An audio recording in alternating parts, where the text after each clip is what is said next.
Hello, my name is Tashai Scott, and I will be doing the foreign issue of the war in Ukraine.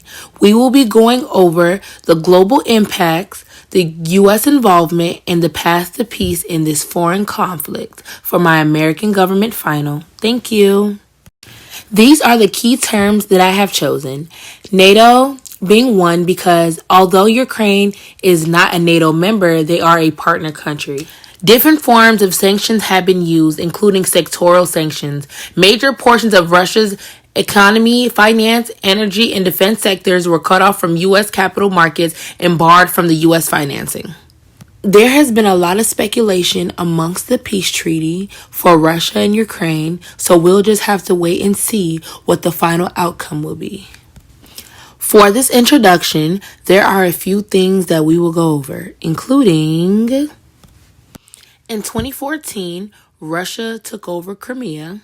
Since then, they have been invading other places, including Ukraine.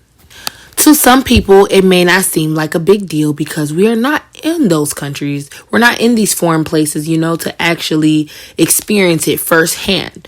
But they are our allies, so if nothing is done, Russia might just take more territory. Also, other countries gave up nuclear weapons. Presented here, I have a somewhat thorough timeline of what is going on with this current issue, all the way dated back from 2014 to the present of 2025. As I spoke about previously, Russia invaded Crimea back in 2014. 7 years following this, pro-Russian groups in the eastern Ukraine fought Ukraine's government. Only 1 year later, in February of 2022, Russia launched a major attack across Ukraine, which means they invaded. As of 2025, the war is still ongoing, with no peace deal agreement, although there have been efforts. So basically, we're looking at the major stakeholders, which means the key components of this whole situation. The most obvious key players, Ukraine and Russia. Then we have the U.S. and NATO because of the partnership.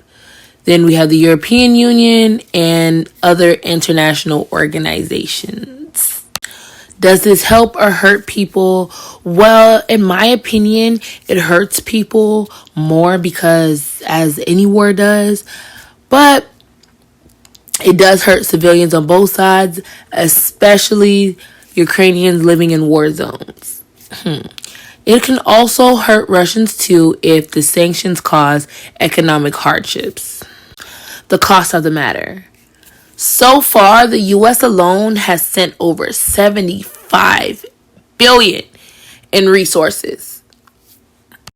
I have both sides of the arguments presented here. Both sides have fears and goals, but the invasion of Ukraine was completely unprovoked. Supporting Ukraine is about protecting international rules and stopping aggression.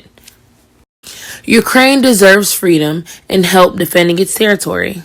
Not only did Russia break their promise, but they're threatening other countries, which isn't fair. If Russia is successful, they can target other places who has less resources. Russia feels as if NATO is threatening its border and Ukraine is too close to the West. Other countries like Brazil and China want a more peaceful solution. My point of view on this whole topic is an appeal to humanity.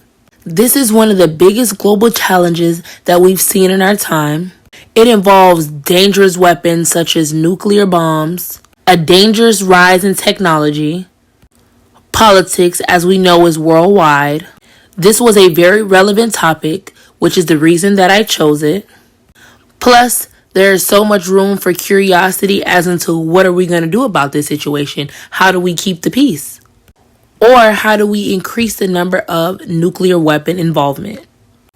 As far as the conclusion and any recommendations, I feel as if the U.S. can help Ukraine rebuild, not just by helping them with military aid, but rebuilding schools, homes, and the economy. Stricter sanctions should be put in place to bar Russia's money and to limit the moves that they can do. But all in all, we will definitely see as time goes on, where does this go? And hopefully they come to a peace agreement. Thank you.